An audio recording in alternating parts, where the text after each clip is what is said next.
Spring is here. Hello, everybody. I'm Justin Bogart with Bright Path Notes, and this is the Real Estate Note Investing Be the Bank monthly broadcast. It's May 12th, 2021, and today we're going to have, I guess, Chris Seveney on, and we're going to be showing a little bit of case studies and also focusing in on what the mortgage industry update is happening as it pertains to last month. So stay tuned, and we'll get talking with you in just a second.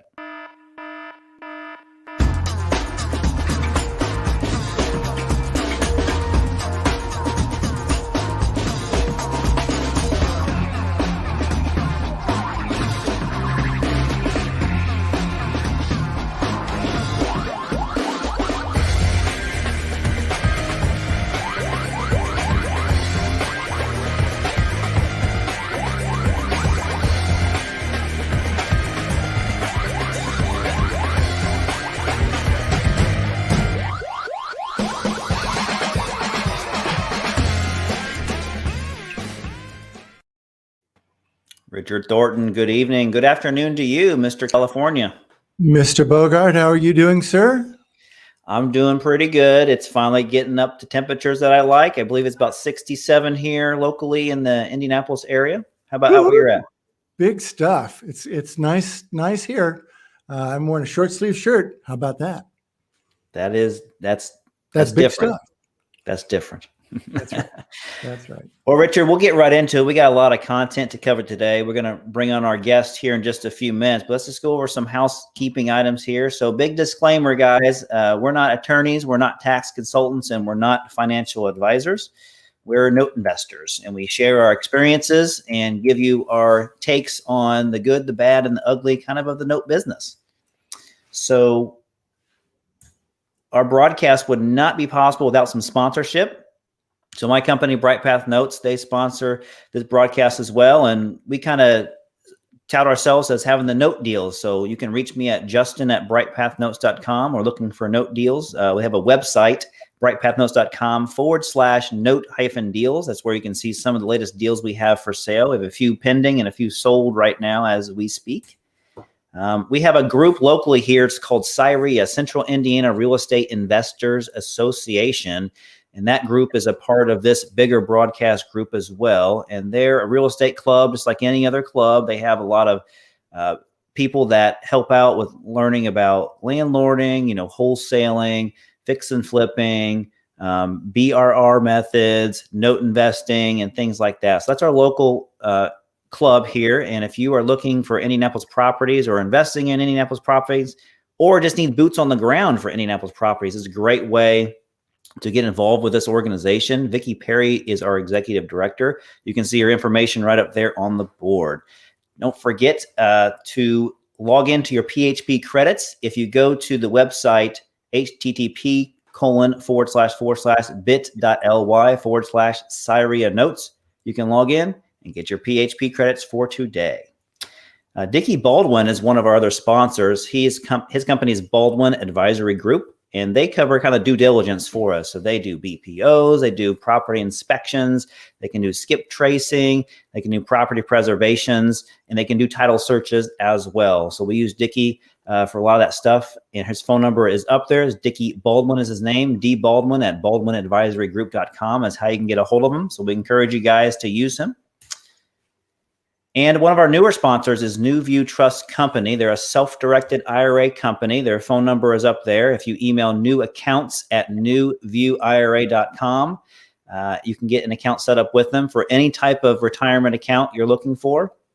The solo 401k, the IRA, the SEP, the Coverdale Education account, the HSA. They do a lot of those accounts that you can use that for your real estate investing.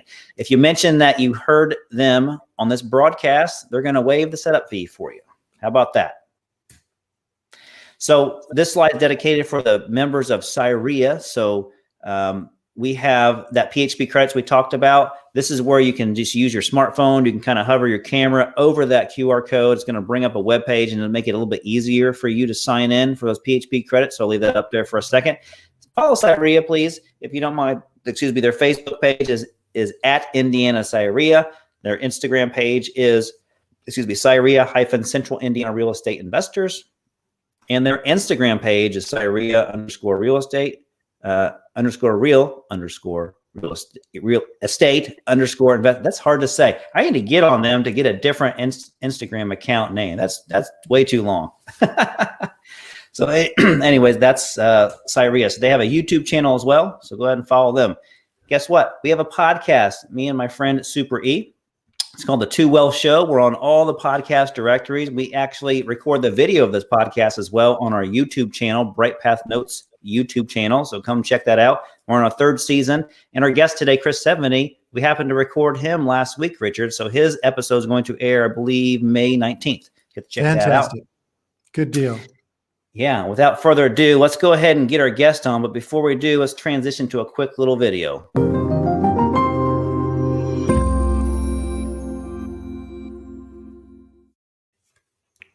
Hey there, Chris. How you doing, man?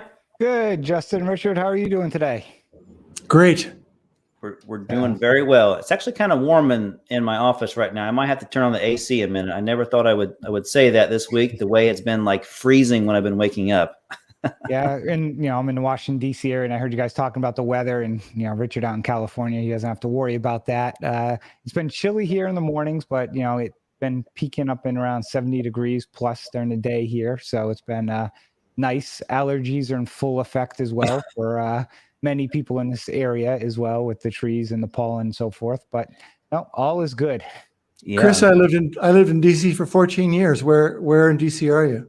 I'm just outside in Northern Virginia in Annandale, right at the what they call the mixing bowl, the 395, 495. Yeah. If you ever looked at it from overhead, they call it the mixing bowl because it's three highways basically all merging at once, and it just looks like, from an engineer standpoint, they must love it. To whoever created that, you must get some kudos, because when you have three highways merging together and going in all different directions, it's crazy from an overhead. A wonderful area. That sounds like an accident waiting to happen. Well, there's not really many accidents because you're just in bumper to bumper traffic all day long. So it's really, pretty difficult to get into an accident. I can imagine. So, Chris, what we're going to go over today for our May 12th broadcast is we're going to go over the note basics for our viewers and listeners here that don't really know what note investing is. Don't worry, we're going to kind of bring you up to speed quickly as to what this is that we're talking about, note investing. We're going to hyper focus in on the mortgage industry update. Since COVID's happened, a lot of things change, and there's a lot of misinformation out there, as Richard and Chris, you guys both know. And so we're here to set the story straight. So we got some good data from Black Knight Financial Data, and we're going to review some of those numbers with you and just focus in on what's going on in the country today as it relates to the mortgage industry update. And then, Chris, we're going to talk about you for a little bit. I know you got some case studies prepared for us. And for those of you that don't know Chris Seveney, how you pronounce his last name, it's a 7, and then you say E, 7E. So, Justin, that's Chris with a green cape on, right? It's super Chris. That's what he looks like when he walks around the house and that kind of stuff. That little belt there is his utility belt. It's got his HP calculator on there. So he can run is that what that is? I was wondering. Okay. I don't use calculators. I got it all up here. I memorize everything. So. I wish I could do that. Well, Justin has fingers and toes, so he does really well with that. Yeah, if it gets above a 10% interest rate, I'm messed up, man. I gotta ask the kids to come in and count more fingers and toes. You ought to see him do an amortization table, though. Holy smacks! Actually, I have a dartboard right on my wall right here, so that's an easy way to to put in bids as well. Okay. Right. There we go. Throw in a dart. Basics right there. A dartboard and a calculator, and you're good. It seems like that's how we can bid on non-performing loans, right, Chris? Exactly. That's how I think some people actually do bid on non-performing loans. All right. Let's talk about you for a minute, Chris. I know we brought you on here. So I know that you're a host of your own podcast as well, and you're obviously in real estate. And something new I didn't know about you was that you actually have a full-time job, and this note business is something that you do, maybe not on the side, but you do in conjunction with your full-time job. So let's talk about you for a minute, Chris. Yeah. So It says up there, I co-host the Good Deeds Note Investing podcast, which got started, I think, similar to your podcast, where at the time Gil Greenberg and I would talk in the evenings on my way home from work, and these stories basically became so comical. It's like, we got to record these. So kind of turned into a podcast. But how I got into note investing is probably very similar to many other individuals. You kind of stumble into it because most people don't know it even existed. I've started out in commercial real estate back in the late 90s, got a civil engineering degree out of college, started working for a general contractor, being a project manager, overseeing a lot of commercial work.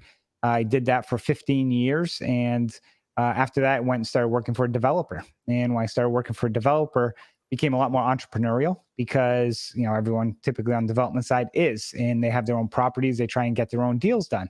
And the VP I was working for at the time, he had a bunch of rentals out in San Diego, and he's laughing at me he's like, Chris, you could get into real estate.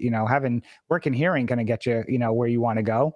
So we started buying some BRR strategies, what you mentioned in the intro.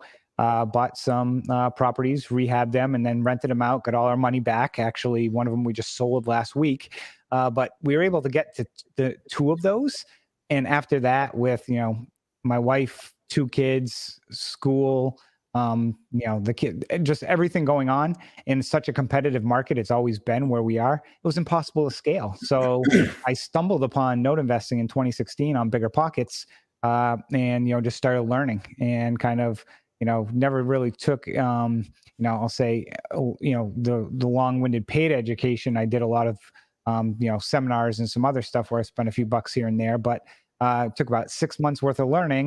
And then I jumped in and just started, going. And then, I'm the type of person where I put my foot on the gas and it's like a brick that just keeps going. And since that time, just continue to scale up to where we're at right now, which we've got 4 506c funds that we've have, and a 506b, which is wrapping up.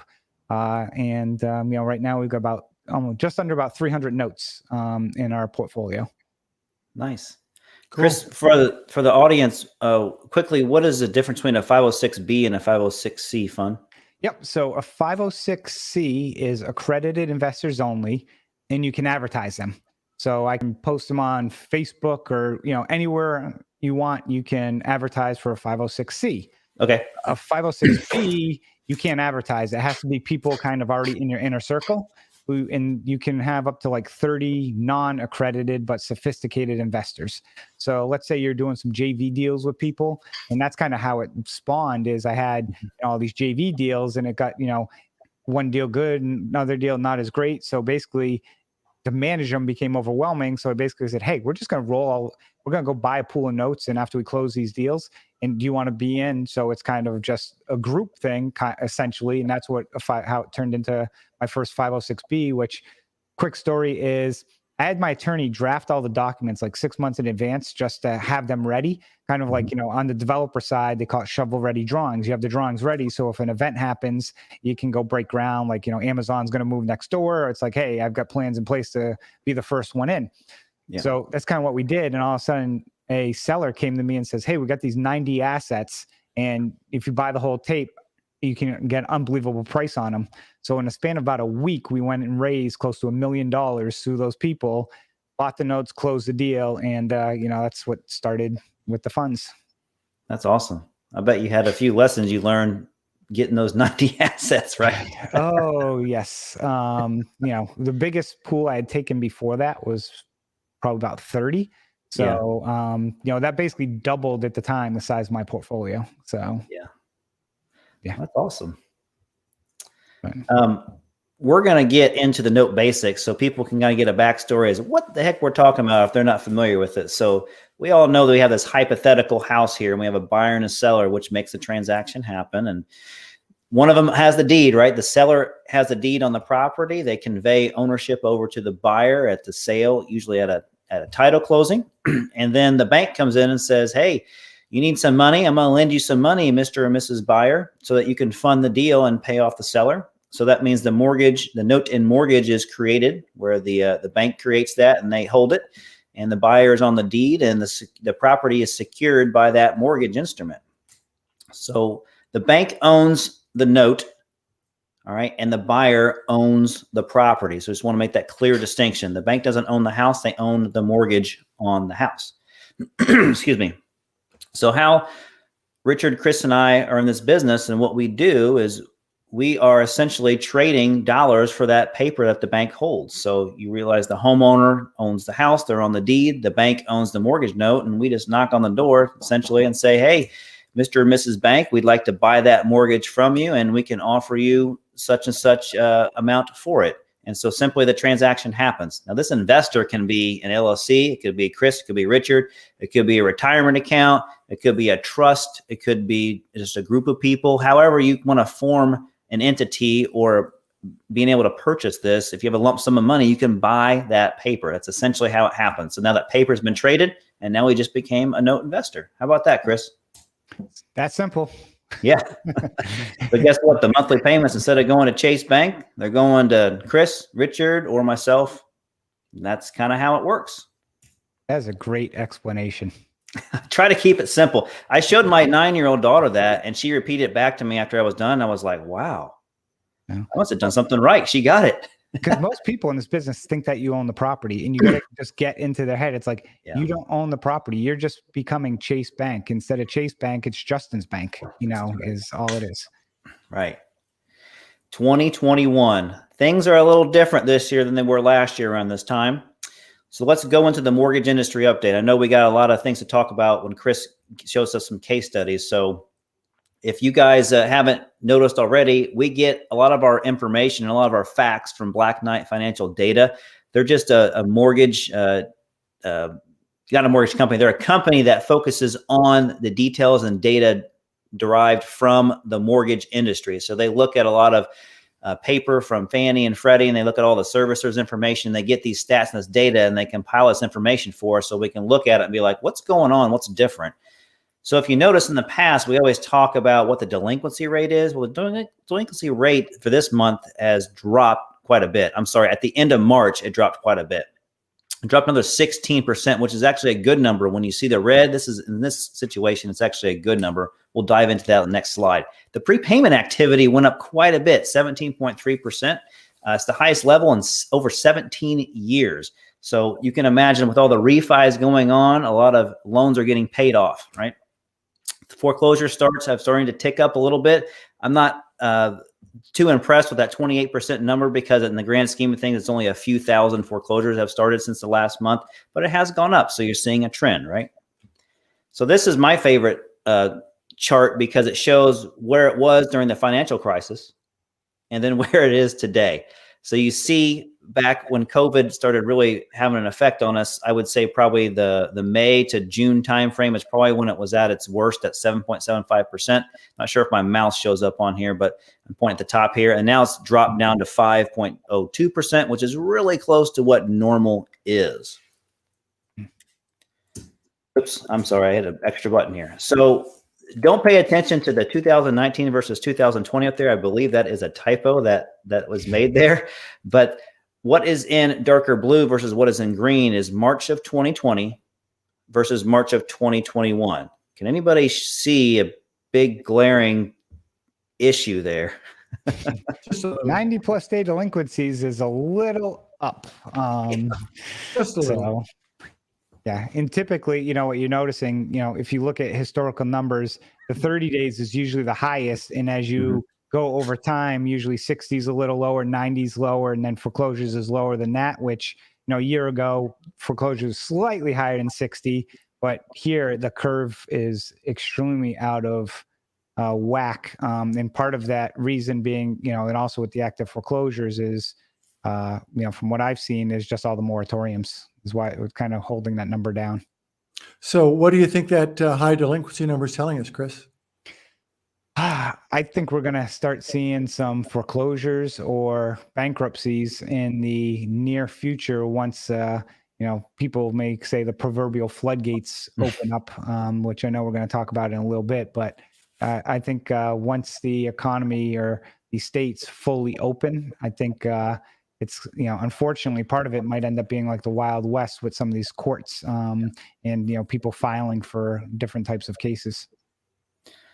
So this chart's showing up just under 2 million mortgages that are 90+ day delinquent. Now they could be in their forbearance and they could be in loss mitigation. They could be just delinquent and not in either of them. Those breakdowns we'll probably get into in a slide or two. So yeah, I like what you said, Chris, because it is interesting. This doesn't follow the normal trend. And I'm glad you brought that up because I hadn't brought that up before, but the 30-day, 60-day, 90-day, how you see the trends be different. 30 would be higher, 60 and 90. Mm-hmm. So you've got this, like, we've trapped this bubble, if you will, that's within this delinquency part, and it's trapped in that 90+ day delinquency. So that's the part of the pie that I think we should focus on the most and see what happens month after month. So I'm going to skip to the next slide here. So this is also interesting because I think after a couple months, we're really going to see exactly what's going to happen in the future.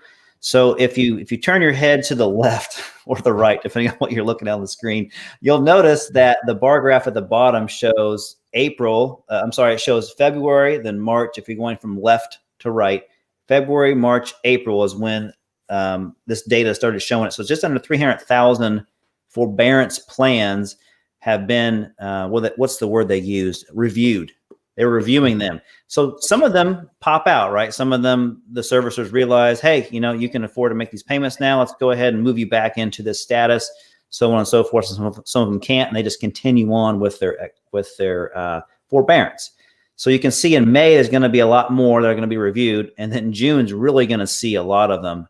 And that, I believe, Chris and Richard, this is the 15th month marker for those that started back when this was, when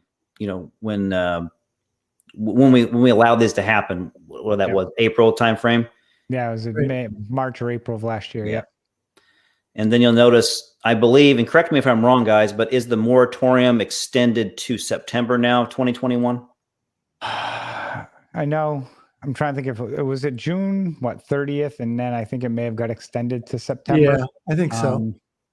Yeah, it's been, one of the interesting things is, as the paper we hold, all those moratoriums are more based off of the Fannie Freddie paper. Mm-hmm. So those are the government-sponsored entity loans.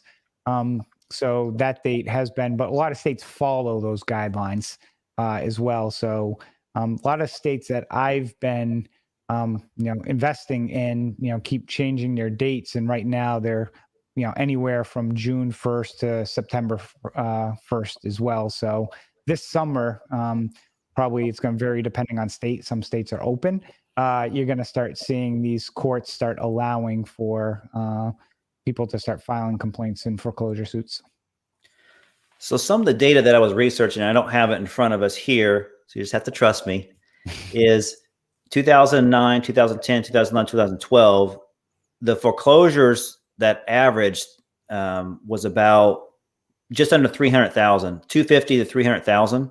Mm-hmm. So imagine we have, let's say worst case scenario, there's 1 million forbearances that expire and they have to be foreclosed on them. And you can see that could be a big bottleneck. I'm not saying it's going to happen. I'm just saying, showing you guys what was going on back in the financial crisis versus what this big spike is right now. So it could be a big burst of non-performing loans that become delinquent, which I think we mentioned this before. Bankruptcies are probably going to be a bigger part of it too, which could be good opportunities for investors, especially when they're Chapter 13 bankruptcies versus Chapter 7, right?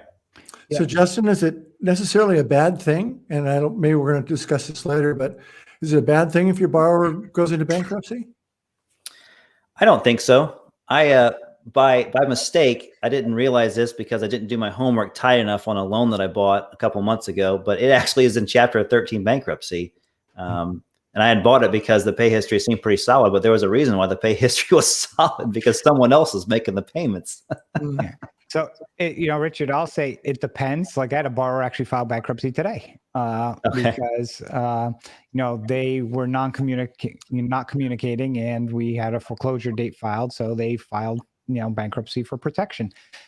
I've got a case study on that, but I typically like bankruptcy because it really forces the borrower to make the payments, or otherwise they're going to get relief, and that's kind of their last ditch effort for the most part. I mean, there's ways they can play with the system, one of the things too, and I can mention now why I think we're going to see an influx in bankruptcies.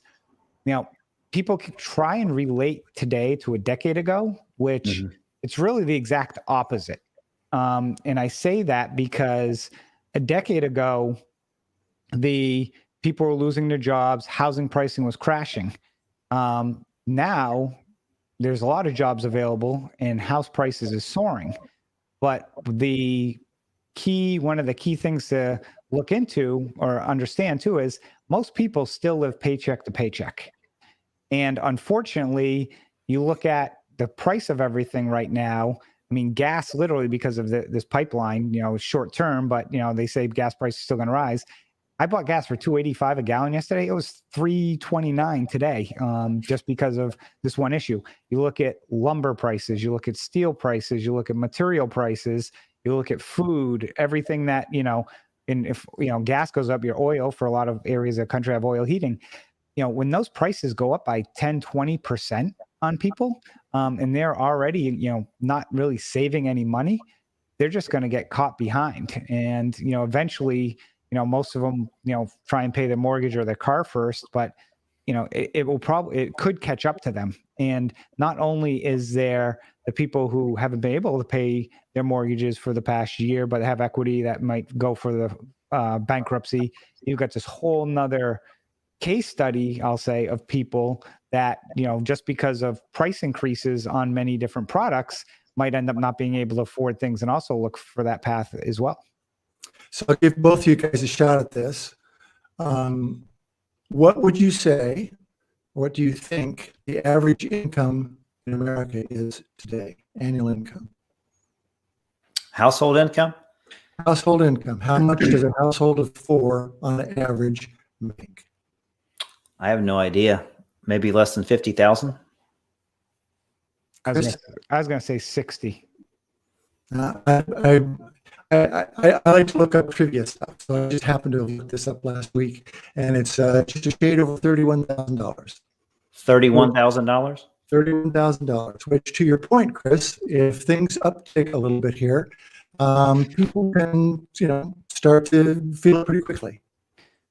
So, where the other thing with it too is, I think there was a stat with FHA loans, which typically have the lowest down payments of 2-3%. I believe their delinquency rate is over 15%, where a decade ago that was at 10%. So, most of those borrowers probably wouldn't go the bankruptcy route because they don't have anything to really protect unless they really wanted to keep the house.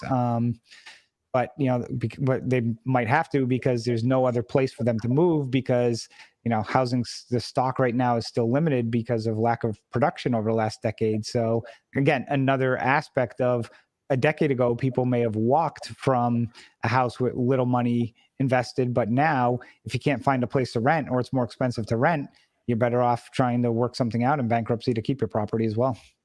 Yeah, right. I see that being the biggest subset of everything that's going on is the FHA and the VA loans. They seem to be, is what it is, the weakest borrowers because they, like you said, Chris, they have the lowest down payments and they have the most credit risk versus anybody else because usually first-time home buyers or they're just, they just need that help from the government with the extra stuff, fringe benefits that they have. Let's move on to the next slide so we can get into some case studies, Chris, because I like case studies, and I know Richard does too. So this pie chart tells us a good amount of information too. It's changing slightly for the better. And if you notice the large area in green, those are forbearances that have removed, expired, and are now performing. That's about 45% of all forbearances have been expired and removed, and they're performing now. A lot of it has to do with the refis. I think real estate prices have really saved this time for it being a lot better than what it could have been. If real estate prices, dipped or got a little bit worse, I think we would have been in a totally different situation than we are today. But so I think these refis and these real estate prices have gone up has helped a lot. So with that being said, the payoffs, obviously there's $1 million. If you see that in gray, about 15%. So if you're looking at about 60% of all forbearances now have released and they're either paying or they've been paid off and they've got a new loan going, which is a pretty positive sign. Mm-hmm. No, it is positive. Yeah. So Chris, let's get into some case studies. I think we beat that up long enough here. So I know I got the slide deck control here, Chris. So you kind of help me when you want me to advance the next one, and we'll kind of talk about what you got in front of us. So actually, if you go back one slide, I just want to make a comment of that building is actually one of the buildings that last project I worked on. That was a 284 unit apartment building that I built. So for the company I was working for, so when people say, "Hey, you have a day job?" Yes, I was overseeing that project. So that's one of what I do in my quote unquote day job. So that's awesome. I just assumed it was a random photo you grabbed. Nope. So yeah, I like to take some, I've done some pretty cool projects in my day. My favorite one actually was one I did for the U.S. Army Legal Services. I built the office building and courtroom for what's essentially the Supreme Court of the Army. And that was a really cool project, and got to do a lot of cool things down at Fort Belvoir here in Virginia. But this awesome. Was my latest one, so I just popped this picture up. Is this in DC? This is in Silver Spring, Maryland. Okay. So just outside, just northeast of DC. It's actually, it borders Washington, D.C. on the backside of this building. The road is the property line between Maryland and DC. That's awesome. So very cool. Okay. So first case that I want to talk about is a non-performing contract for deed. And a lot of people may not know what a contract for deed is. So I'll explain it. I'll tell a little bit about some of the nuances of this. And, I'll ask, Richard and Justin also, this is actually one that is coming to conclusion. It hasn't been concluded yet, actually, but I'm curious to get, your 2 cents on how you would have managed a certain situation I was in recently in this. So a contract for deed is just like Justin showed on those slides before, where the lender gives the money to the borrower and they get the deed to the property, and you're the bank and they're the deed holder. The only difference is a contract for deed is more like a car, whereas that deed stays with the lender until the borrower pays it off. So, when you go buy a car and you finance it through, Toyota Finance, the deed is still in Toyota Finance's name. It's not in yours until you pay it off. So if you try and sell your car on Craigslist and it's not paid off, you have to go pay it off to, hunt down to get title to the property. Very similar with a contract for deed. So this was one in Butler, Pennsylvania, which is kind of northern western part of Pennsylvania. It was actually a triplex. So it was 3 units on this property, which it had massive water sewer liens on the property. And the borrower was known as the slumlord of slumlords in the county. So when you called the city for the inspections and stuff, they knew exactly who this person was. And when I talk massive water sewer liens, I think it's $23,000. Holy smokes. Wow. So the BPO value on this property, and you go next slide, I got a little more information on there.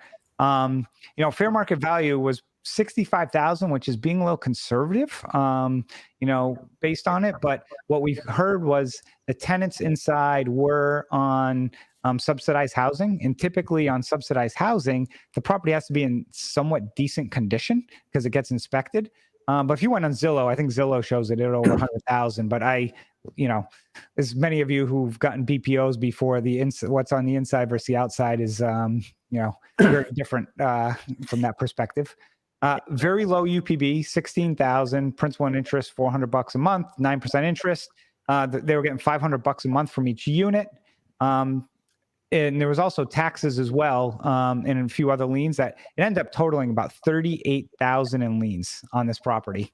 So everyone's probably thinking, why on God's green earth would you buy this thing in the first place? So a few things. One is on a contract for deed, if you take the property back, you get the property.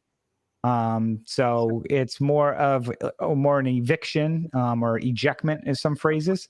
So, if I say paid $1 for this and paid off the liens, I'm getting a $38,000 property or $65,000 property for $38,000. Then you'd be like, hey, that's actually pretty good in today's market. Right. Numbers work, right? Numbers work. So with the, 16,000 UPB, $22,000 payoff, this was part of a large pool we bought. So it was one that you kind of had to buy. So, when you're buying 40, 50 notes at a time, there's some in there, are not going to do as well. But I use this one as a case study because of we're going to go through some of these events that occurred. So the price on this was $2,000 to give people an idea of what the purchase price is. So worst case is if I found out the property was worthless and so forth, could walk with a $2,000 loss on a $800,000 pool of assets. So at the end of the day, it's really, it's not even, it's minuscule, if that, on something that large. So, and that is actual picture of the property. You want to go next slide? So this was boarded in February of 2020. Like I said, 2000. The borrower was completely dark on that.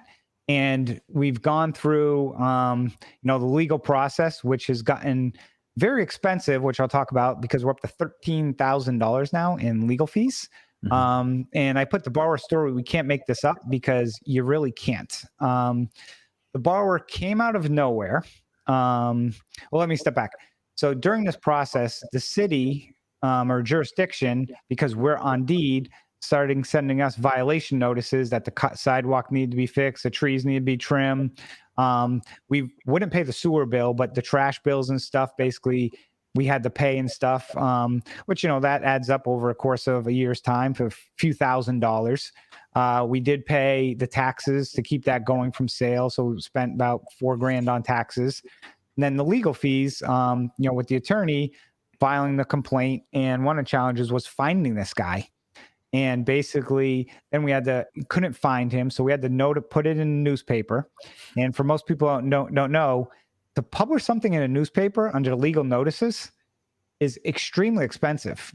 It can be like $1,000 per posting, and you have to post it 3 times. Yeah. And when people see, and I want to mention this now on a note, when people hear like Fannie Mae foreclosure rates, it's $6,000 to foreclose in this state or whatever it is, that's just your attorney fees. That does not include court costs, publishing costs, any of that stuff. So that's where you see a lot of newer investors get caught that they underestimate some of those costs. Yeah.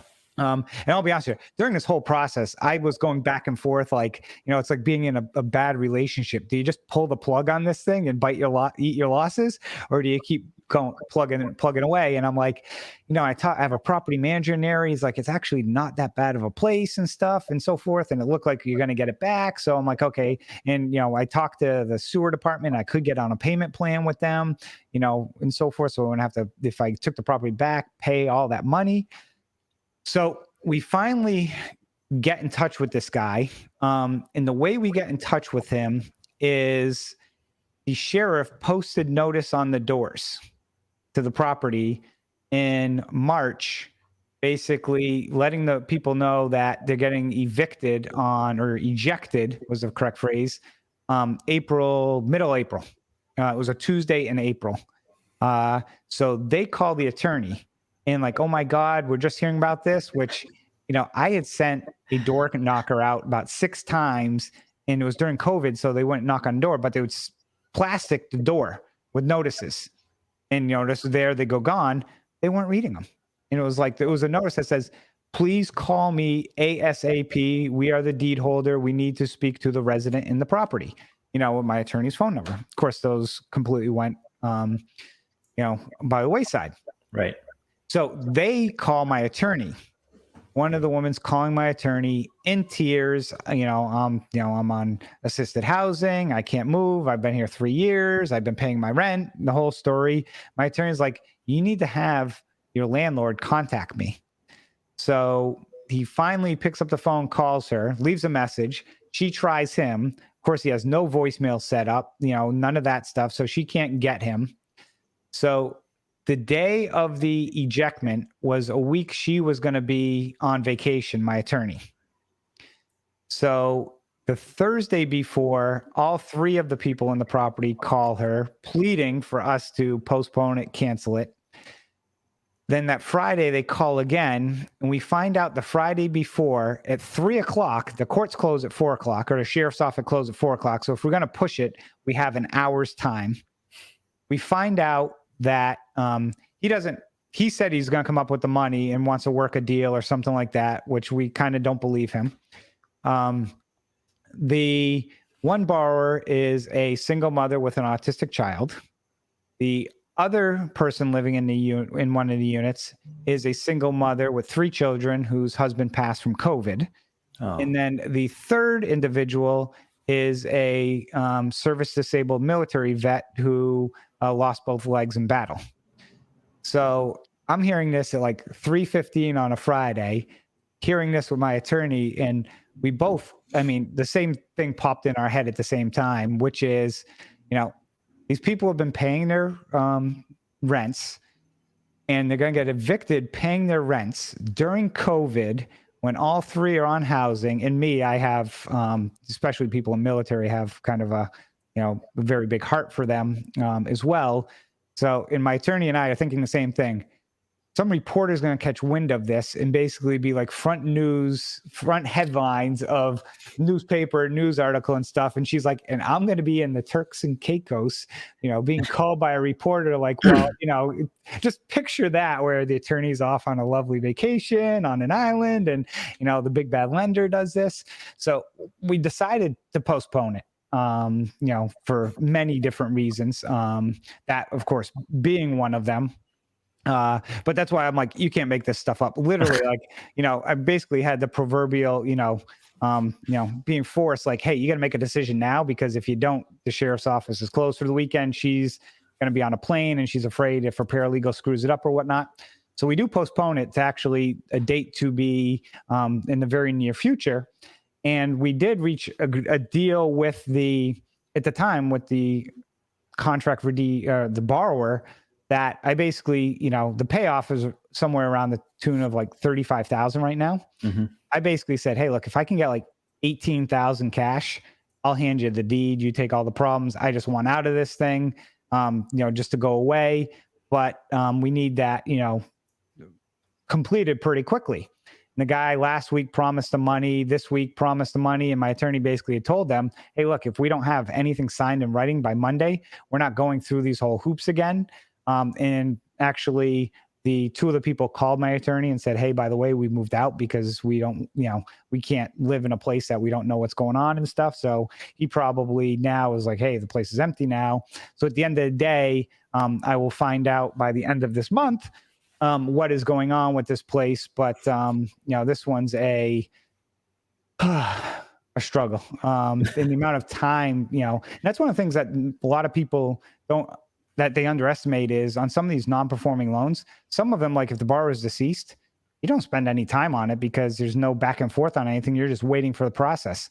When you have to be active in something like this is a huge time suck that takes you away from chasing other deals or other things. That's why I'm like, I just want to get out of it. Even if I got paid, didn't make any money on the thing, it just allows me the flexibility to keep moving. But if you go to the next slide, I kind of put in my lessons learned on this one, and I give it the, I have the eggs of the gold, silver, bronze, and the dark brown half-eaten one, and use your imagination what it can, present. But it's basically whatever you want. But chocolate.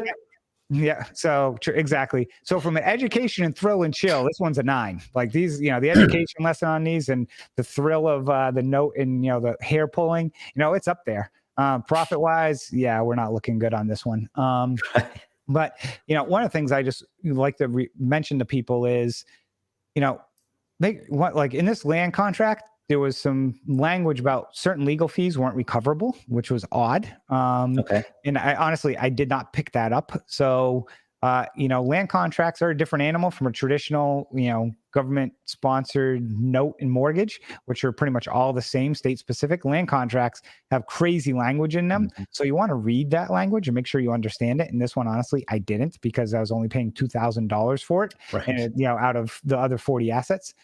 But the other one I just want to mention is, when you have to make a quick decision on things, I always tell people, take caution, over being overly aggressive, because take caution. You can always, lean off on that gas pedal. You can always put your foot back on it.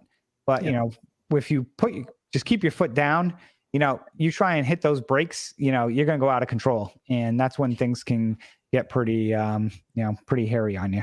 So. That's a heck of a case study there, Chris. Yeah. So that's one. We got a few more.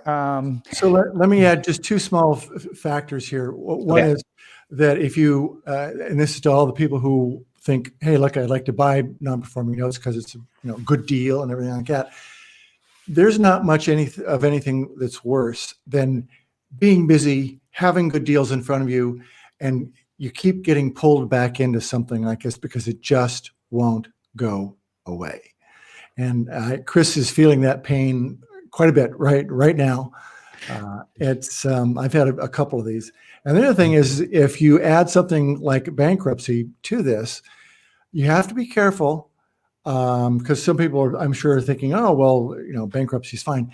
You have to be careful and make sure that your borrower's counsel included you in the filing as the debtor, because if you're not, then those required payments won't necessarily be made to you, and you're outstanding in the breeze, and other people are getting their payments.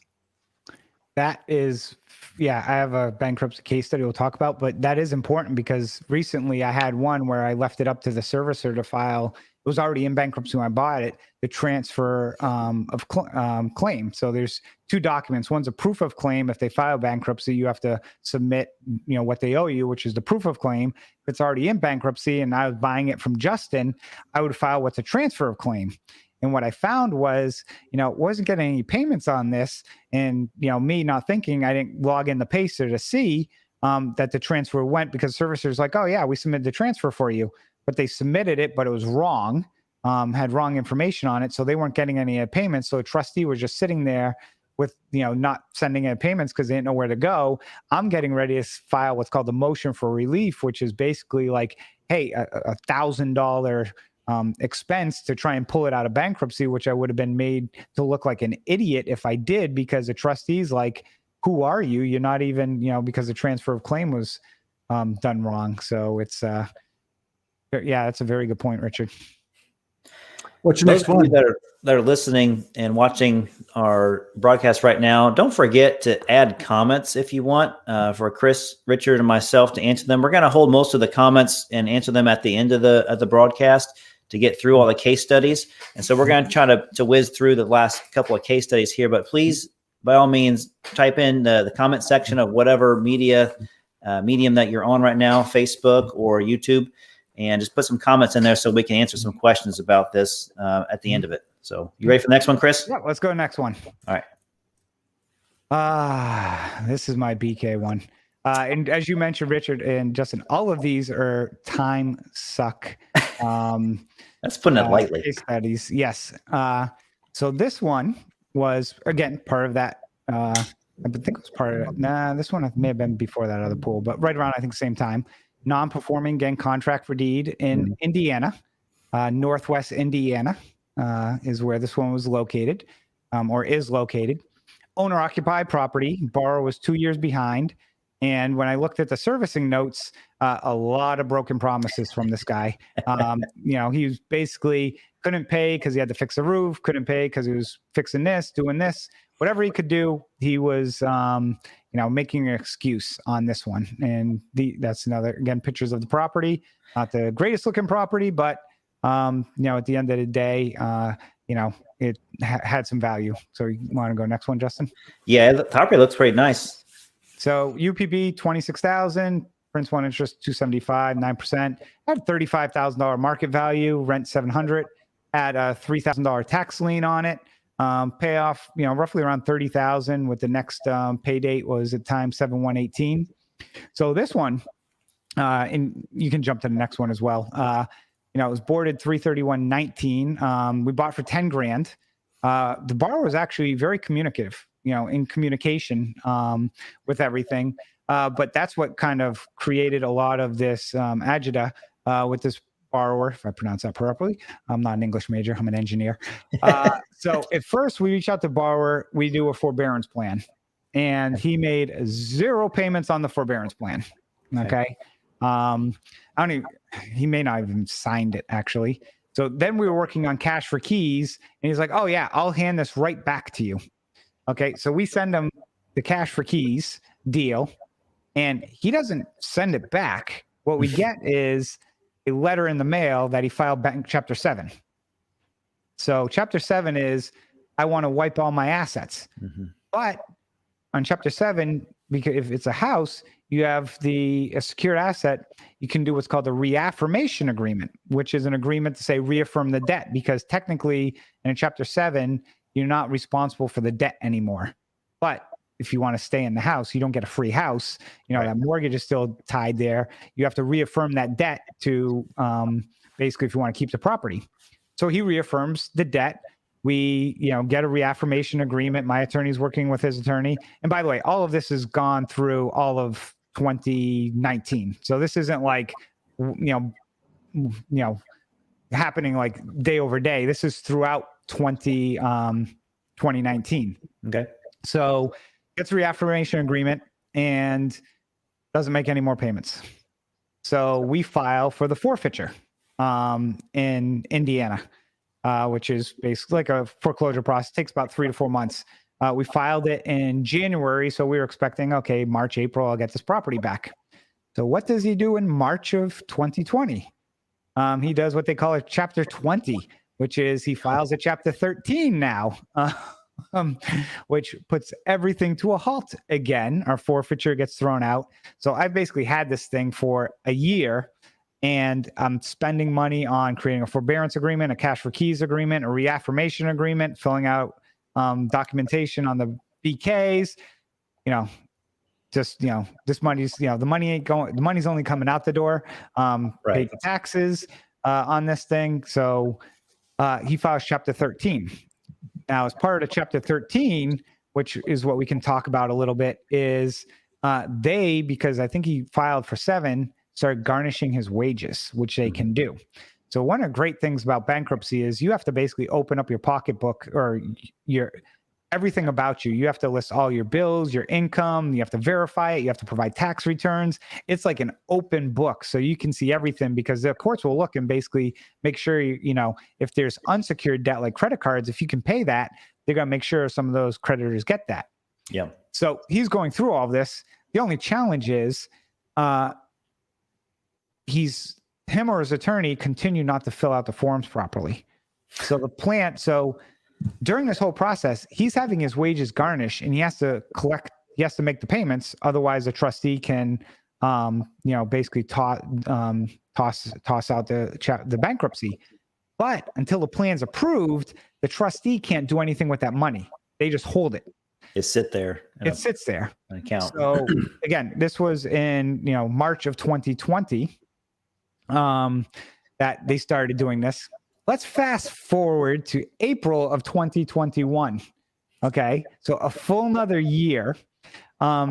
And actually, I didn't find out about this until I think it was on our call when we record the podcast. Actually, I was looking for case studies, and I found this when I went into Madison's my services website, and all of a sudden I was looking to pull some of the data like the next due date. All of a sudden I looked at it, I was like, "Whoa!" I said, "I just got a $5,500 check from the trustee." So finally, the plan got approved. So all those payments finally made their way to me. So granted, I did have to wait 2 years for all this now, but my acquisition price of 10, I'm in it, for, an extra 3,000, plus or minus. So I'm in it for 13. I just got a check for 5,000. So, and now he's going to have to continue to make these payments. So it sounded like over the last 2 years has been a pretty awful deal. It's finally starting to pay off a little bit from that perspective. So we got some of that money. Basically, I got my expenses back plus a little bit, but it did take 2 years to get that money back. We got 33% of your capital back in one check. Yeah. So now let's hope they keep coming. So, from this one, again, it was, this was the first time I had a borrower file the proverbial Chapter 20, which is a 7 and a 13. 7 plus 13. Yeah. So it was also the first time I ever had to do a reaffirmation agreement. So I learned a lot about how to, because if somebody files a Chapter 7 and there's no agreement, the servicer can't send statements. So that's a big thing where the borrower could still be paying, but if there was never a reaffirmation agreement, technically they can't send statements, and the servicer won't want to reach out to them because there's no agreement in place. it's like the borrower's paying, but they're only paying out of their own goodwill, essentially, to pay off the loan, because if they do pay it off, they get the house. But if they stop paying, the servicer really can't make any contact with them. You have to honestly go straight to foreclosure on them, or, because there's no demand letter, because you can't demand the payment, right? From that perspective. So pretty good information. And then the other thing was interesting on this one, the borrower in bankruptcy, the servicer gave him my phone number. So he's calling me and trying to talk to me. And I just kept saying, I'm sorry, but you're in existing bankruptcy case. You need to have your attorney contact my attorney. I can't talk to you about any specifics, because he's like, well, would you do cash for keys or this?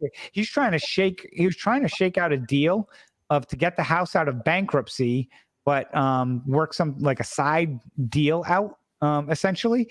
And I was basically, and when borrowers do that, again, especially in bankruptcy, just say, I'm sorry, but you're an active bankruptcy case. I can't talk to you about anything. You just need to have your attorney contact a trustee or my attorney and go that path. That's good advice, Chris. Again, for me, education, because this was one that from in the thrill and chill.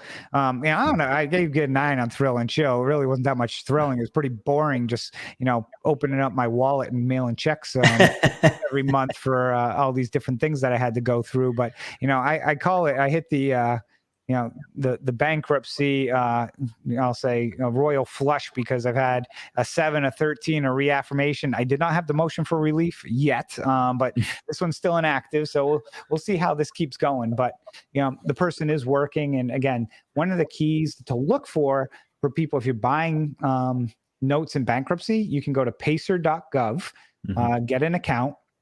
And under, you look at, I think it's like under the history, it will list all the numbers, and it'll list everything based off of the date of everything that's occurred. And one of the things you can look up is to see if wages are garnished. And then you can see, so that way, the borrower is making pay. If he's working, he's making the payments, because, the check's not going to him. It's coming directly from his employer into the bankruptcy court. That's pacer.gov for those of you that are watching and listening, pacer.gov. If you guys have any comments or questions about any of these case studies that are coming up, please feed them into the comment section, and we're going to answer all those here at the end of the case studies. You ready for the next one, Chris? Yep. All right. Whoops, wrong one. No code. Too fast. Performing loan gone bad case study. And again, this one's, hitting the multiple spots on the roulette wheel with this one as well. And by the way, a lot of these are contract for deeds, but the same thing can happen with a note. This is not contract for deeds specific. That's just the vehicle used to secure the asset. But these can happen in whatever type of security instrument it is. So this was a performing contract for deed in Michigan. It was a duplex that was non-owner occupied at the time of purchase. Borrower was performing, making payments. Servicer notes the borrower was, very communicative and so forth. And then literally right when I buy it, go to the next slide, the borrower went defaulting. It was a $17,000 UPB, $250 a month, $35,000 property. He's getting $600 out of each side, owed about $20,000. And again, I bought it in, March of 2019, and that's when the next pay date was. The next one real quick. So it got boarded. I bought it for $9,200, which for a performing loan, was still almost 50% off. And the reason why was when you look at the monthly payment only being $250, to get that double-digit yield, kind of fell into place with this number of where it would fall into. The borrower was, in contact throughout the process and so forth, and so on, and kept saying he'd make a payment, and he made some payments. So we were going to go forbearance plan. Then he failed off of that, and then around the what year are we in? 2020. I have to think of years. So late 2019. That's when he just went dark, because he saw COVID coming, by the way. and Okay. before anybody else. You have borrowers like that. I've got one of those too. So it's amazing how that works. Yeah. One of them 6 years before COVID could see COVID coming. Mm. Because see COVID coming, but not Bitcoin. Unfortunately, their psychic powers, unfortunately, didn't work well on the financial side of things. So we file the forfeiture. Nothing. Okay.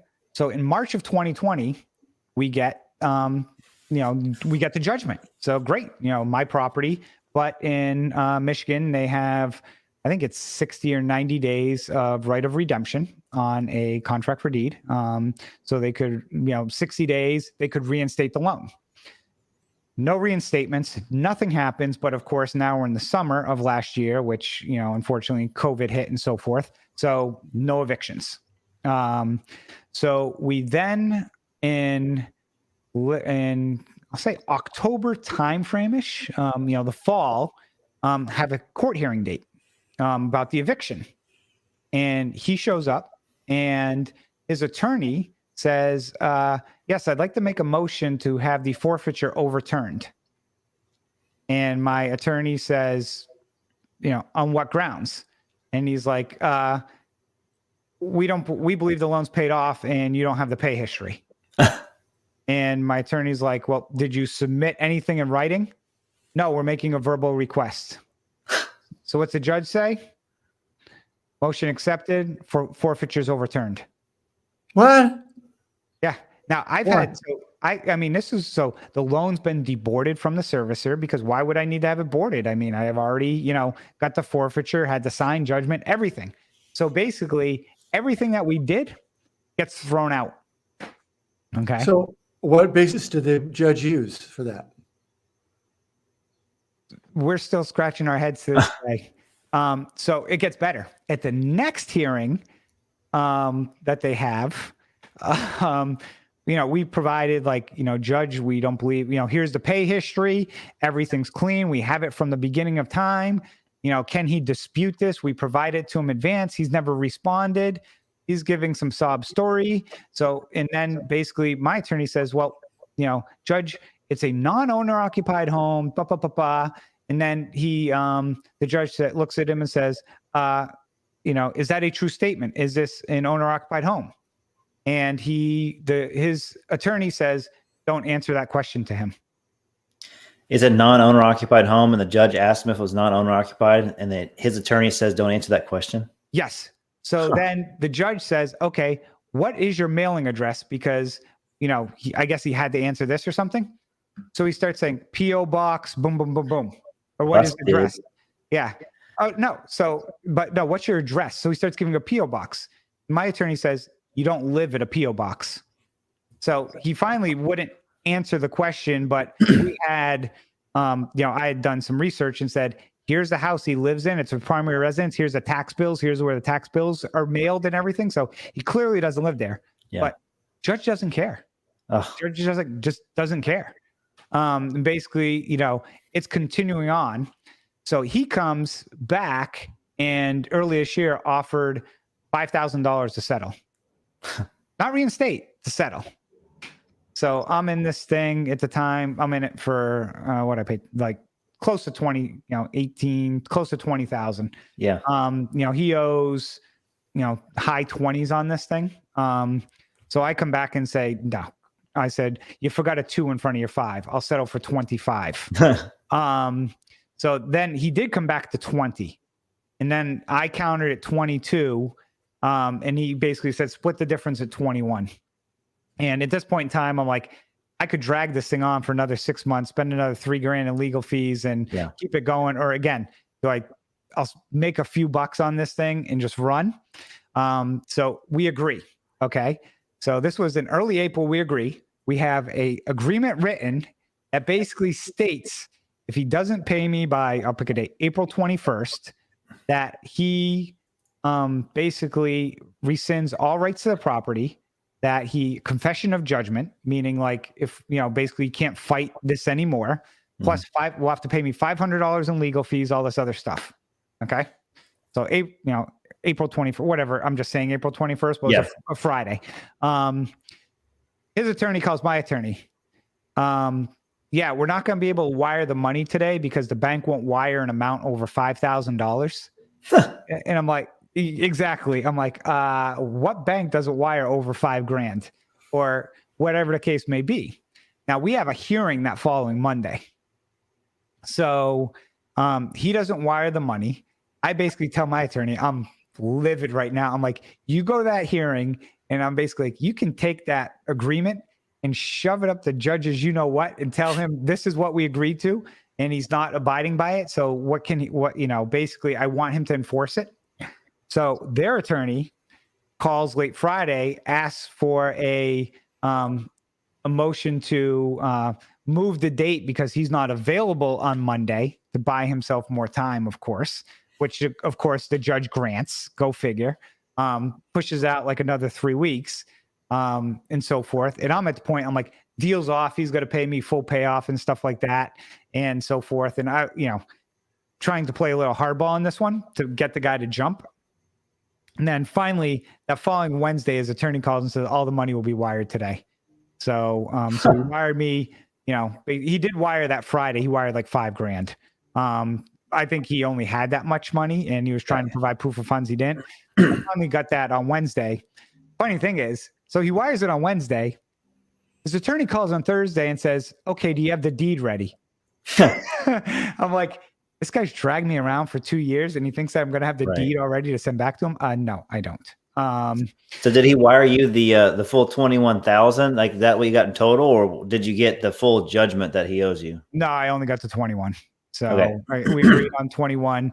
I made, a few bucks on this thing, but again, better than a loss. And again, wipe the slate clean and wait the slate clean in the time, because again, how many people have a forfeiture overturned?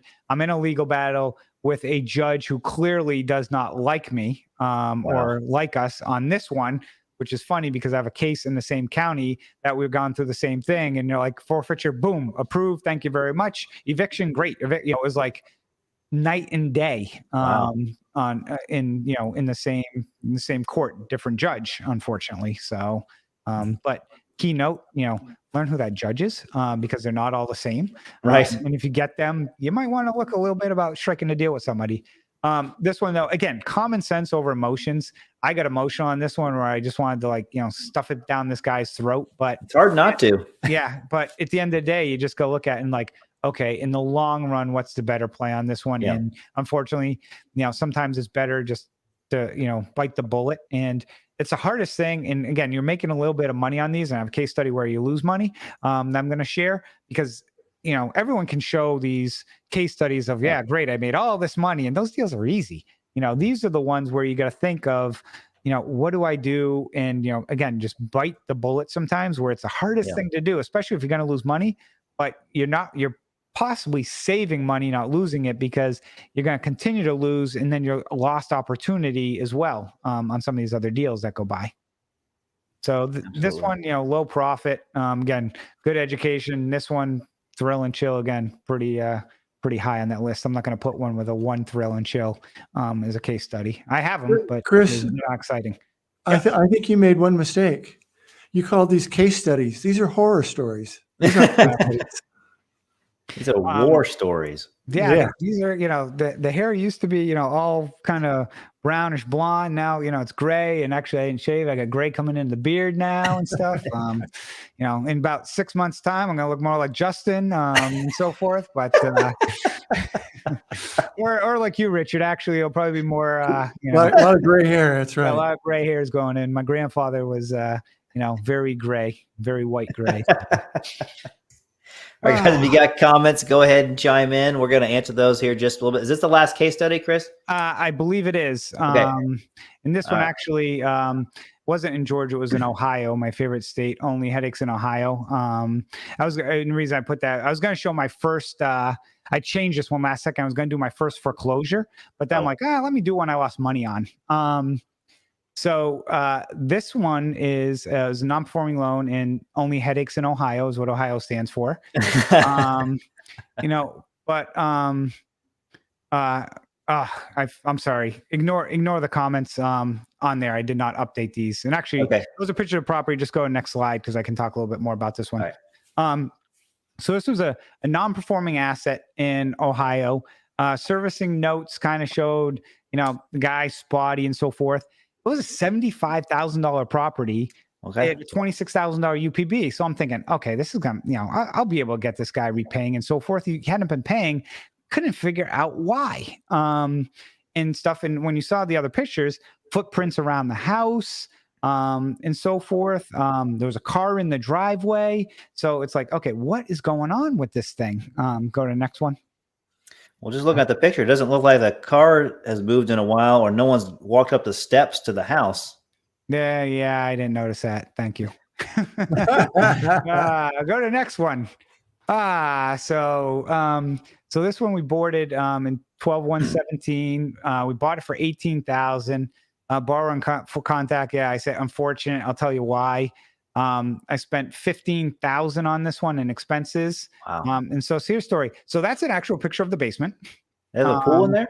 Yes, that is a swimming pool, indoor pool. And then to the right is just a picture of one room of how he left it. The cats are still in the crates? Oh yeah, he had I think the neighbor said 17 cats. He left his laptop bag too. Yep. So, but no, he was living next door. So okay. He worked for the government. He lived next door. And what happened was one of the drains in the basement got clogged, and instead of hiring Roto-Rooter for $250, he just let it fill with water. But you notice that nice extension cord, so he could still have some power upstairs. Makes sense. Yeah. So yeah, exactly. I mean, perfect story. So this one, we finally got in contact with the guy, and the guy's like, "Yeah, there's 4 feet of water in the basement, so forth." So we're like, "Okay, well, you do cash for keys." And the guy agreed for cash for keys. But then every time we'd go to get an inspection done on the property, because I wanted to verify what was going on, he would stand at the front door and threaten to call the cops if anyone stepped on the property. Private property on the house, you can't come in. So he continued to do that. Meanwhile, this water is sitting there. We can't get it out. So the house gets filled with mold. I mean, completely filled with mold. I was hoping to find some of those pictures, but I couldn't. So we're just going through this thing, and then kind of April, May timeframe, we're trying to work out cash for keys. He's refusing. The city gets involved and wants to condemn the house. Oh. And my attorney contacts them and says, "Hey, we want to try and get this, but he keeps threatening to call the cops. So can we get a order to allow us to enter the property, because you're considering it a hazard. He won't let anybody on. So we'll gladly get on there and take care of this thing." So basically we had to get the city involved to allow us access to the property. We get access to the property. So we want to pump this water out. So basically the guy next door was a retired water department guy. "Oh, you can't pump that out. You need to get a permit." So I hire somebody to go get a permit. And basically there's a storm drain. There's a storm drain right in front of the property, or a sewer manhole or something. I think it was sewer manhole. I'm sorry, right in front of the property. No, we can't dump to that. We got to run the hose 300 feet down the street. Okay, so we're running the hose down the street. We start pumping. This guy calls the police, and the water department will come out and shut us down. "Where's your permit?" "Here's a permit." "You're pumping it to the wrong one." "No, the permit says here."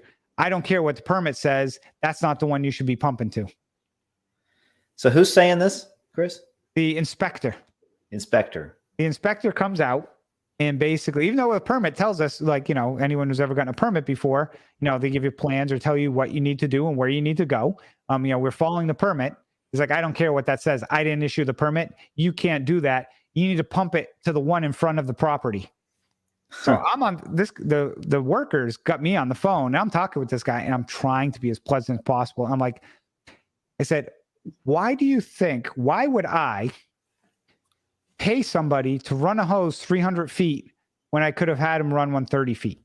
Right. I'm like, and he's like, "Well, this is illegal. I could fine you $5,000. I'm like, "Okay, what would you like us to do?" He's like, "You need to go back, get a permit," and So then he holds up the permit.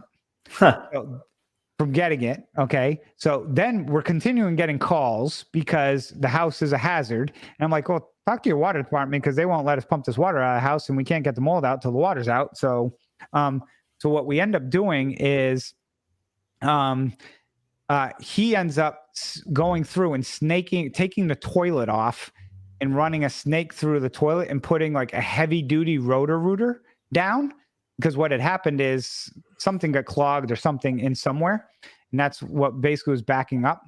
So we ended up doing that and it worked. Nice. So then the neighbor accuses us of illegally pumping at night because the water was gone. And we basically like, no, this is what we did.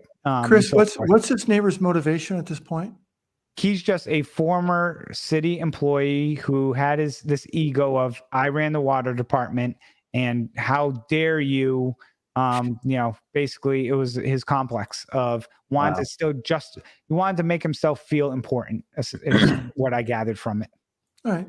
So I used to have one of those in my neighborhood. I know what you mean. Yeah. So along with that, so this guy still won't sign cash for keys. So we send him the agreement. He refuses to sign it. So essentially, we had to get the city attorney involved, who basically told him, you're an idiot if you don't sign this, because they can go after you for the money that's owed if you don't sign this thing. So 3 months later, he finally signs this thing. So we finally get the property back. Then I hire somebody to get it cleaned out. And so forth. So I get this place cleaned out. And then I was looking to get the mold remediation done because I was looking, it was a double lot. So it was two lots. So it actually had a second lot next door that could technically support a structure. Again, it was in a decent area and it would have, got a decent rental. And the guy who was giving me the mold quotes basically said, hey, would you sell this thing? And I'm in it for a little over 30 something thousand. And, I'm like, yeah, 30 grand, I want out. He's like, how about 25? And, he's like, and I'm like, how about 25 owner finance for 6 months at 10% interest? So I'll carry the loan for 6 months where you pay the interest, and then it'll give you, you don't have to come out of pocket to renovate it and stuff like that, and work it out. And he says, deal. And so that's what we end up did. So I actually technically owner financed it at the end of the day to collect a little bit more interest on it and so forth and so on. So I made an extra $1,000 or whatnot on it. I think I asked him for like 27. He said 25, but that's where we end up settling at. So I end up just selling him the house so I didn't have to deal with contractors from afar, which is a complete nightmare. But so this one, I lost, this was my biggest loss. I lost about, close to, 6,000 to 8,000 at the end of the day on this thing. But, and again, out of, I've got almost 300 notes in my portfolio. I've also gone through over 100 notes. So, out of, 400 notes plus, 8,000 was my biggest loss. I would say that's pretty damn good. That's pretty good. Yeah. Yeah. So, education and thrill and chill. I should call this something else besides thrill and chill, but, horror story or horror effect. I don't know if they rate horror movies by how scared they are, but that's what I should find out what it is. But yeah, so that was this one. And the lessons learned, ignore those for some reason. I don't know. I forgot to update it early this morning when I was doing this. This one, again, it just goes to, trying to work with the borrower, but if you've got to get somebody else involved, try and do that as well.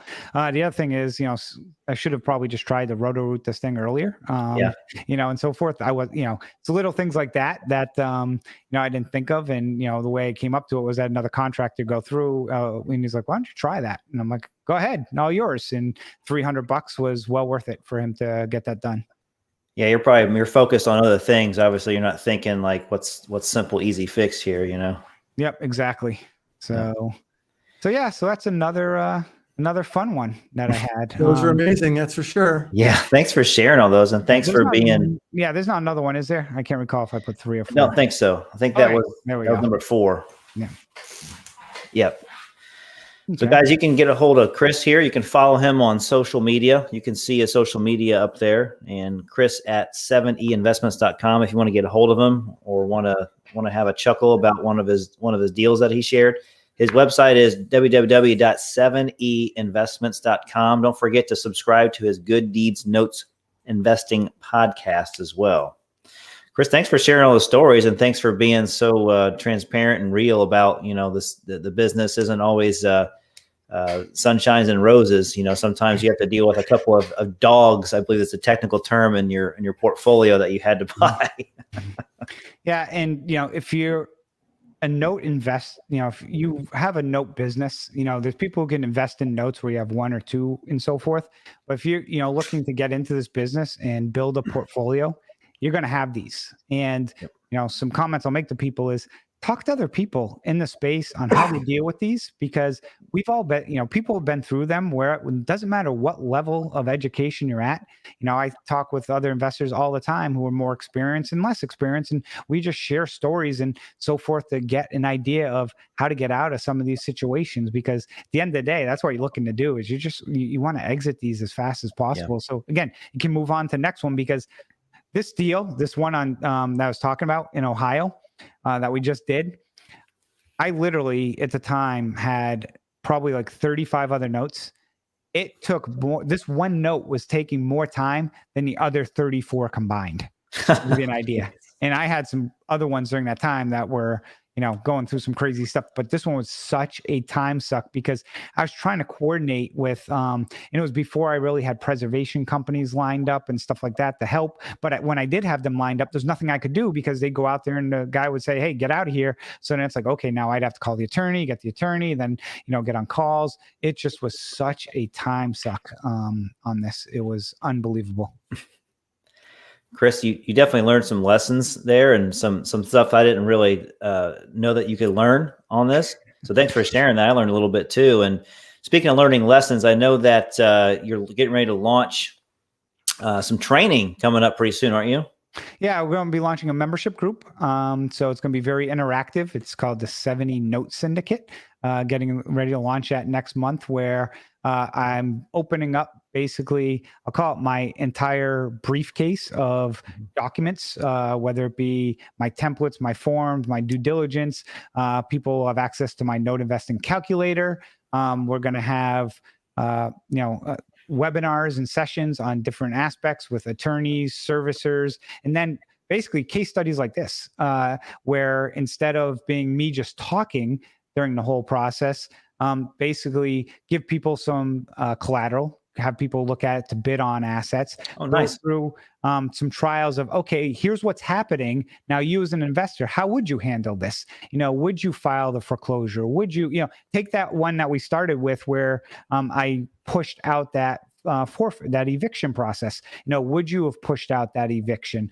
Would you have taken how much money would you have taken to settle that deal? Kind of get people thinking to make it more interactive, because one of the things I see a lot in the space is it's a lot of just one-way communication where, people may have a mastermind, but it's one person just doing all the talking, and maybe a little bit of engagement, where this is going to be more people. It's like the individuals in the group are going to be the ones who are really leading it. And I'm kind of going to be the MC essentially of guiding the direction and letting them be a lot more interactive. So it's going to be real world case studies. I've got hundreds of assets that we can use for case studies, and from all different types and sizes, as you can see. So I'm really excited to get this launched. So can they reach out to you via your email or your website to get signed up for that, the Seveney Syndicate? Yeah, either email me or on my website. We have a link there where you can sign up to be notified when we go live from that perspective as well. Awesome, Chris. Thanks for promoting that to our group here. We're happy to help you get some members going your direction. So speaking of training, we started some training that's more of like the fundamentals of the note business, like just learning the ins and outs, the very intro level details of the business. So it's great for someone that doesn't have any knowledge about what's going on in the note business. So we call it constant cash flow, and we're releasing this in a couple of months, and just real estate note investing. So it would tie really well with your training as well. So it's like you can graduate from the fundamentals and start becoming, kind of a note master or note pro, if you will. All right. So our next meetup is June 9th, 6 to 8 p.m. Eastern time. You can follow us, Bright Path Notes, on our social media channels, just like you're going to follow Chris as well. We got a Facebook, Twitter, Instagram page. You can follow me on LinkedIn as well. I'm Justin at brightpathnotes.com, and Richard Thornton, you can reach him at richard@amnotecap.com. So this is the end of the main part of our broadcast for today. So if you stay tuned and add those comments in the YouTube or Facebook or whatever you're on, we're going to answer some Q&A with Chris right after this. As soon as I can find my mouse here. It disappeared. Where'd it go? All right.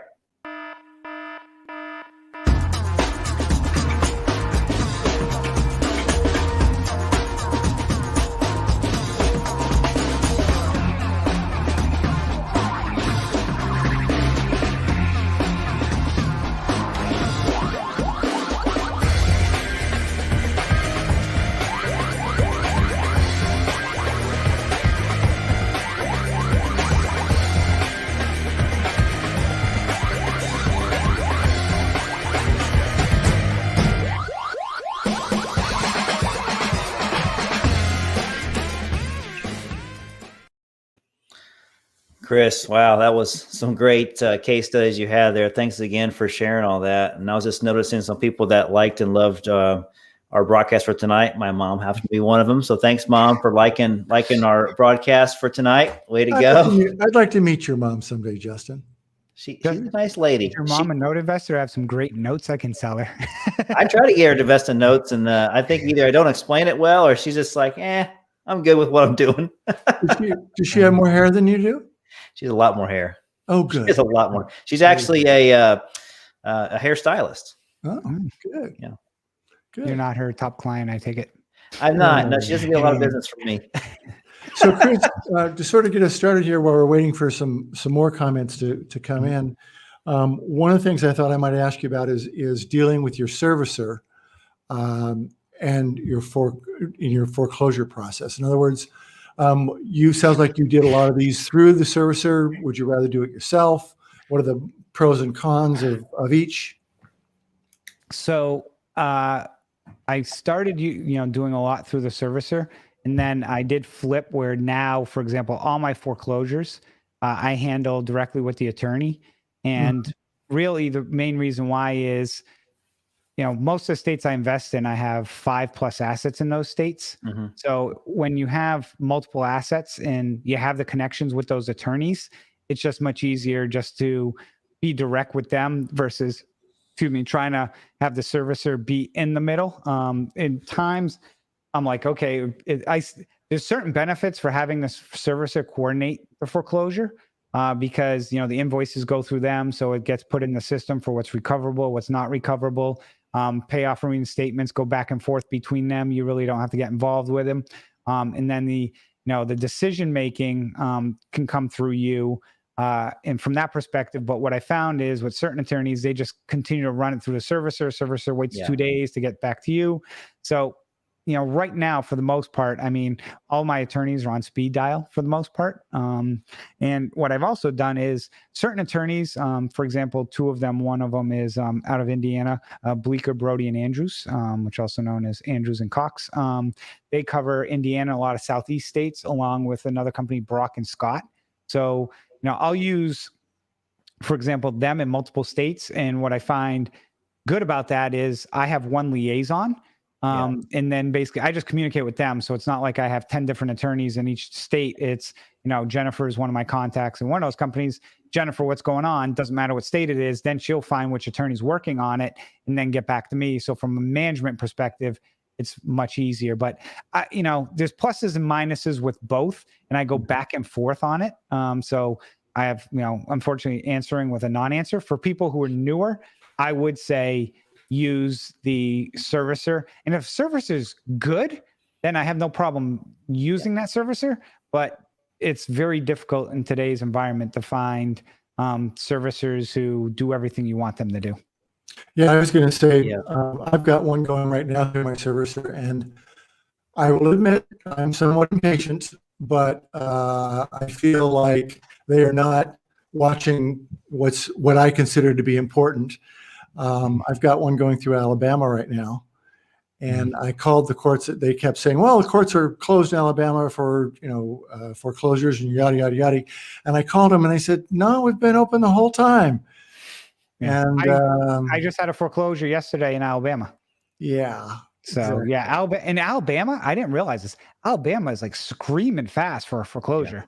Yeah. Mm-hmm. I didn't realize that. I was like, we filed it like 2 months ago or something. And all of a sudden it's like, hey, your foreclosure's on May 11th. And I was like, whoa, that's fast. And she's like, yeah, Alabama, they don't screw around. There is a redemption period, but to get to that point, it's, she's saying we can't even get to the front door. And I'm thinking, I smell a rat here. Come on, it's roll tide, Richard. Yeah, that's right. That's right. And so what would you tell people also in terms of dealing with unresponsive counsel? It sounds like you've got that taken care of, but no, I don't. And the reason I say that, it's part of what have you done for me lately. But for example, I have one attorney, and I won't name her name, who was gone through 5 cases with me. Awesome. I mean, like on top of everything. Then I went to go send him 3 additional cases, completely ghosted me. Wow. And I'm like, basically, in the paralegal, actually, it's funny because I emailed her today because one of the cases is still active that she's handling and we're just wrapping it up. And I'm like, hey, whatever happened with this person? Because you copy them on emails and I wanted to toss you guys these 3 cases, but you literally completely ghosted me. Like, is everything okay? Yeah. And part of the thing to be careful of is most people don't realize this. Most attorney firms right now are getting crushed. The foreclosure attorney firms. Perfect example. I have a note in Vermont, and each month. So when's the 15th? 15th is coming up. But each month they keep extending the moratorium. So all these law firms have basically slimmed down and laid a lot of people off until the moratoriums get lifted. So a lot of people have just been sitting home waiting. But the problem is, like, think about it this way. Like last April, the 15th was, I think, on a weekend. So you're going into the weekend, assuming because they haven't it would get lifted if they don't do anything. Hey, I may go back to work on Monday. And then on Saturday, they come out and say, oh, we're going to extend it another month. So, I mean, think of how nerve-wracking that is, not knowing if you have a job until that day. Instead of just saying, like Maryland just went and said, hey, we're just going to extend it now till June 1st, I think is what they, or July 1st is what one of those dates, what they did in April. Like, hey, we're just pushing this thing till, a few months instead of month by month. But these states that are doing it months at a time, these foreclosure firms, again, they've slimmed down and they're hurting because the ones that just do foreclosures, they've got no revenue in some of these states. Right. So, and they still got to pay their people. So it's, it's something that people don't realize, thinking, oh yeah, I don't feel bad for attorneys, but they're regular people like us. So the state has just done across the board moratorium, not just for foreclosures on federally insured notes. It's for everything. Single family. Oh, wait till I tell you this one. So the note is actually secured by 5 properties, 19 apartment units. So this guy's collecting rent on 19 apartment units, not paying his mortgage, not paying his taxes, but is able to collect the rent during this whole time. So what is what's a single family? You can't foreclose. Say that again. I'm sorry. So the note is secured by 5 properties. I'm sorry. The end of what you said, like the very last sentence. Oh, because it's single family residences, we can't foreclose. The state will not allow you. It doesn't matter whether it's owner occupied, non-owner occupied, a single family residence, they will not allow a foreclosure. Is there an assignments of rents clause? There is, but basically they told me it would take probably a year to get it, and you'd spend all this money, and basically told me good luck because the courts have essentially shut down as well. So I'm wondering, I think a lot of people have delusions, I'll use that word intentionally, of grandeur about going to banks and buying 5 non-performing loans and basically working them out with the borrowers and getting big profits because you're doing that. And I'm not seeing a whole lot of that out there. I know it happens. Yep. There you go. Hit the easy button, baby. Yeah. I don't have my crack pipe behind me too either. Yeah. Yeah. People do have those delusions, and unfortunately, there's certain people out there who will basically be like, "Oh yeah, you can just call the banks and they'll start throwing notes at you." No, they won't. I've never gotten a bank to. I've had a bank send me some loans, but they were seriously delinquent, and they wanted like 80 cents on the dollar for them. So yeah, I've never gotten bank. I know a few people have, maybe a local community bank, but when you look at how much time and effort you're gonna have to spend to get that tape versus going out to the normal hedge funds that we typically all buy from, there's plenty of assets out there. I mean, just the last 3 weeks, I've probably seen, I don't know, 300, 400, 500 assets from the lowest of, well, I'll call it lowest sellers, but I mean, it's not meaning that they're low. It means that it's the people who everyone else that's new to the space buys from, putting out plenty of assets. So are those performing or non-performing? I've seen a mix of both come out. So, I've seen a mix of performing and non-performing loans come out. And I'm actually going to be putting out a tape of about 80 assets coming up soon as well, that I'll put out to people. So a little self-promotion. I sell, I've got assets that I've got a fund closing, so we're going to start liquidating that fund and selling off the assassets. I think Justin and I would be interested in looking at those on the performing side anyway. Absolutely, because I've got a number of investors sitting right now. Yep. So yeah, that's one thing that I think people too.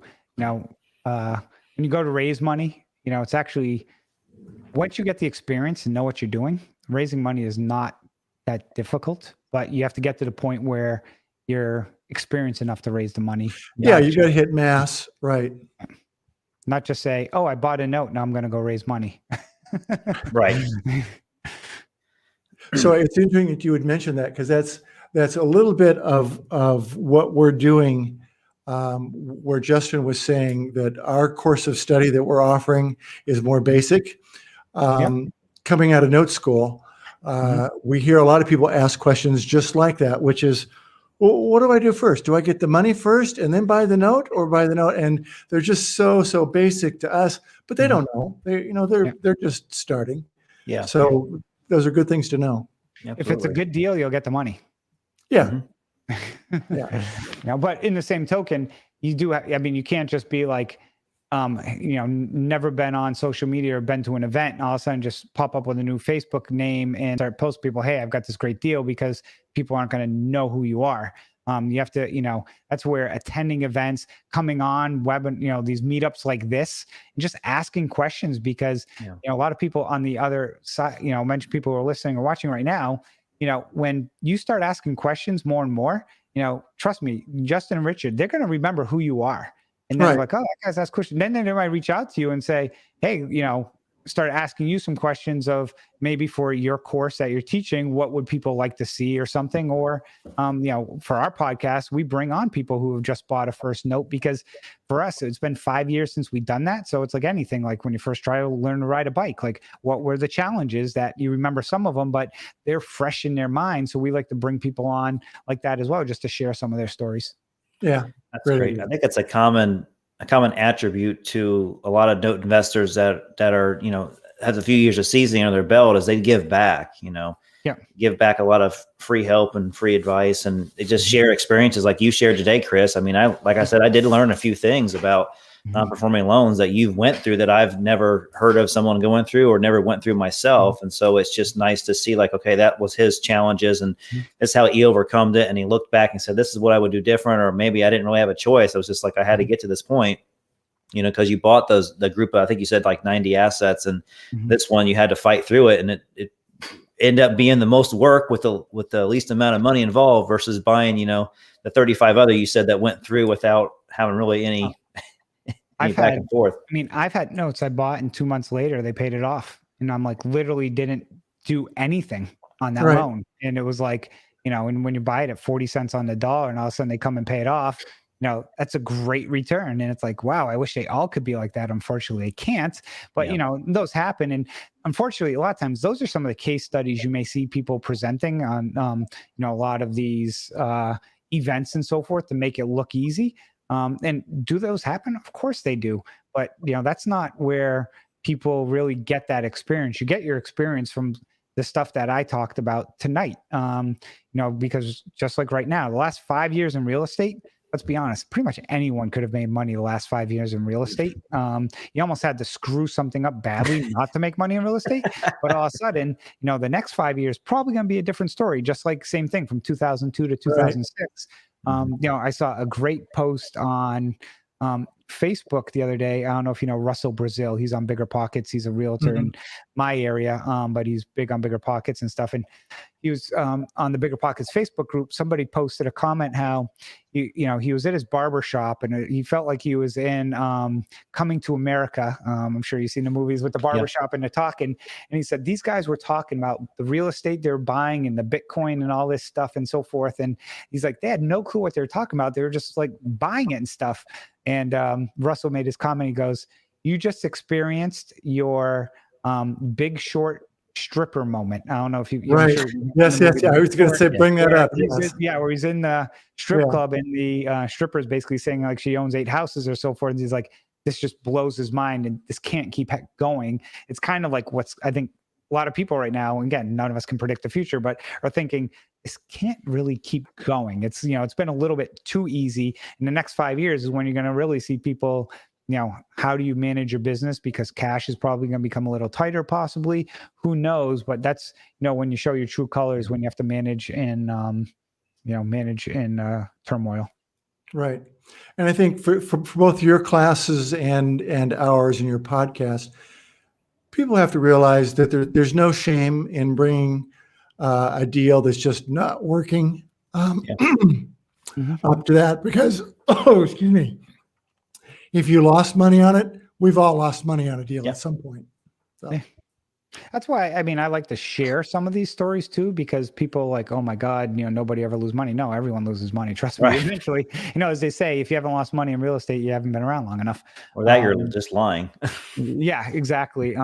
It's similar from my full-time job. I remember when I was managing projects, and there was this one project I was managing.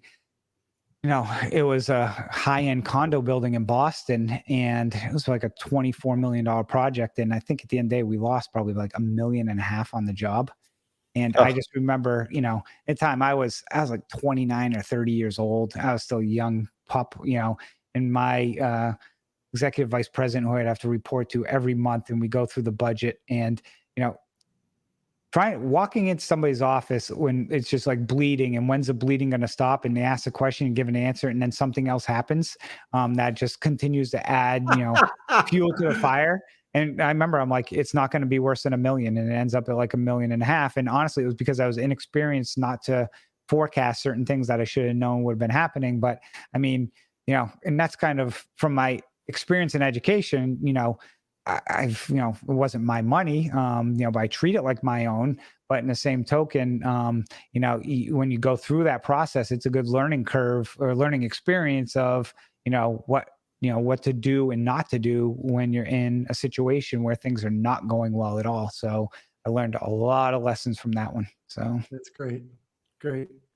Well, Justin, I think that's about all the questions we've got for today. Do you want to give us a wrap? Yeah, Chris, thanks so much for coming on again. You are a wealth of knowledge, and we'd love to have you on the broadcast again sometime in the future if you're up to it. Yeah, sure. Absolutely. I always like to, share my stories and just, let people listen to them, and hopefully they enjoy them as well. Cause, these are stories that honestly, you can't make these up. Yeah. No, so you can't. I'm sure Justin's got all your contact information. I'd like to get it from him. Maybe I'll call you directly on some of those other assets. Yeah, absolutely. Good deal. Awesome. All right, everybody, we're out of time for today. We ran over, but it was well worth it with Chris Seveney in the house tonight. And we got Richard Thornton always by my side here. And so I'm Justin Bogart with Bright Path Notes, and we will see you guys in June. Great. See everybody. Thanks, Chris.